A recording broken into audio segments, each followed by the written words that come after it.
नमस्कार, penalty corner में आपका स्वागत है। बीजेपी की तीसरी सूची आ गई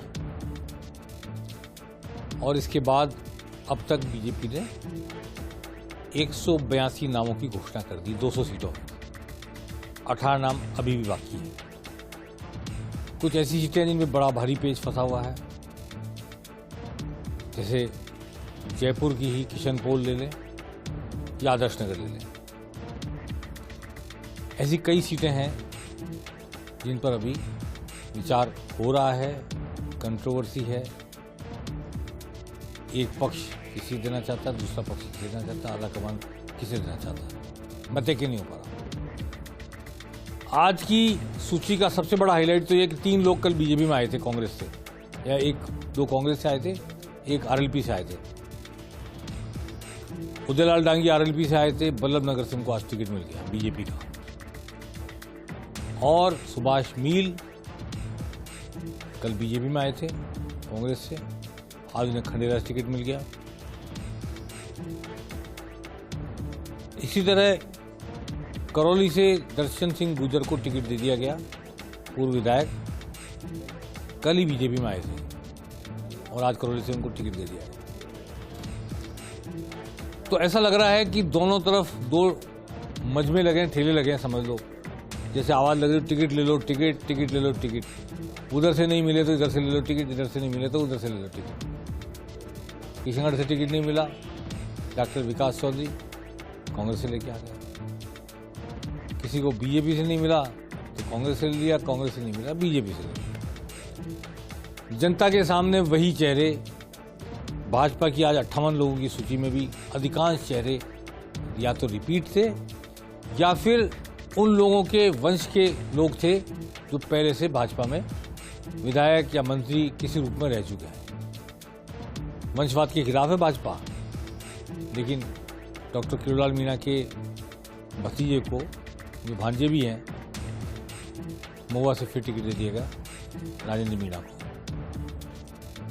पूनम कंवर भाटी जो देवी सिंह भाटी की पुत्रवधू हैं, देवी सिंह भाटी को बीजेपी में दिया गया पर टिकट नहीं दिया गया, उनकी पुत्रवधू को कोलार से टिकट दे दिया गया। इस तरह नंदलाल पूनिया की बेटी को दिया गया। कई नाम गिना सकते हैं हम इसमें। जय आहूजा, ज्ञानदेव आहूजा के भतीजे को, ज्ञानदेव आहूजा को टिकट नहीं दिया, उनके भतीजे को दे दिया रामगढ़ से। तो परिवारवाद यहाँ भी है, टिकट दिए गए आज। पार्टी छोड़कर एक दिन पहले कांग्रेस से बीजेपी में या आरएलपी से बीजेपी में आए, उनको टिकट। परिवार में बड़े को टिकट नहीं दिया तो उनके बेटे, बेटी, भतीजे, बहू, इनको टिकट। सारे मूल्य, सारे सिद्धांत, सारी बातें किताबों में, भाषणों में। विनेबिलिटी माने, समीकरण माने, संतुष्ट करने की कोशिश, कवायद माने, विद्रोह को रोकने की इच्छा माने, कुछ भी माने, पर दोनों तरफ एक जैसा हाल है। पूरे दिन भर आज ये हवा उड़ी रही कि महेश जोशी जो कैबिनेट मंत्री हैं राजस्थान सरकार के, वो बीजेपी में जा रहे हैं और शायद किशनपोल से बीजेपी टिकट पर चुनाव लड़े। पूरे दिन हवा उड़ी रही। उन्होंने तो कभी कुछ कहा नहीं अभी तक, पर बीजेपी में उनके जाने की चर्चा बड़े जोरों से, खासतौर पर जयपुर के राजनीतिक क्षेत्रों में बहुत जबरदस्त है। आज की बीजेपी की सूची के 2 हाईलाइट और हैं। एक तो कैलाश मेघवाल जो विधानसभा अध्यक्ष रहे, सांसद रहे, केंद्रीय मंत्री रहे, राज्य मंत्री रहे, भीलवाड़ा के शाहपुरा से उनका टिकट कट गया। वैसे 90 साल के हो गए हैं कैलाश मेघवाल, लेकिन उन्होंने कुछ दिन पहले पेनल्टी कॉर्नर में इंटरव्यू में कहा था, 6 महीने पहले, कि मैं चुनाव लड़ने को तैयार हूं, भाजपा मुझे एक बार फिर मौका दे। इस बार मैं 90,000 वोटों से जीतूंगा, भले पिछली बार 75,000 वोट से जीत के आया था। थे वो 85 साल के, पर जीते 85,000 से थे, पर अपने कॉन्फिडेंट थे। लेकिन कुछ दिन पहले उन्होंने अर्जुन मेघवाल के बारे में एक टिप्पणी कर दी। इस पर पार्टी ने उनको नोटिस दिया, अनुशासन का कारण बताओ नोटिस दिया। अभी वो सस्पेंड चल रहे हैं बीजेपी में, उनका टिकट काट दिया गया। और हमने पहले भी बताया था पेनल्टी कॉर्नर में, वे संभवतः निर्दलीय चुनाव लड़ेंगे 90 साल की उम्र में। 90 साल का नौजवान चुनाव लड़ने के लिए तैयार है, तत्पर है। देखने की बात यह है, बीजेपी ने आज लालाराम बैरवा को टिकट दे दिया उनकी सीट से, नए चेहरे को। देखने की बात यह है कि कांग्रेस कैलाश मेघवाल के साथ खड़ी होती है या कैलाश मेघवाल के सामने प्रत्याशी उतारती है। यह प्रश्न सियासती गलियारों में गूंज रहा है। यूनुस खान का टिकट कट गया।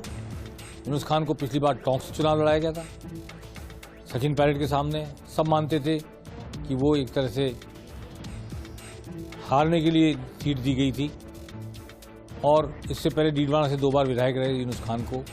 न डीडवाना से टिकट मिला, न टोंक से अजीत मेहता को टिकट दिया गया, पूर्व विधायक को, सचिन पायलट के सामने। पहले भी विधायक रह चुके हैं अजीत मेहता, काफ़ी विनम्र स्वभाव के और मिलनसार माने जाते हैं।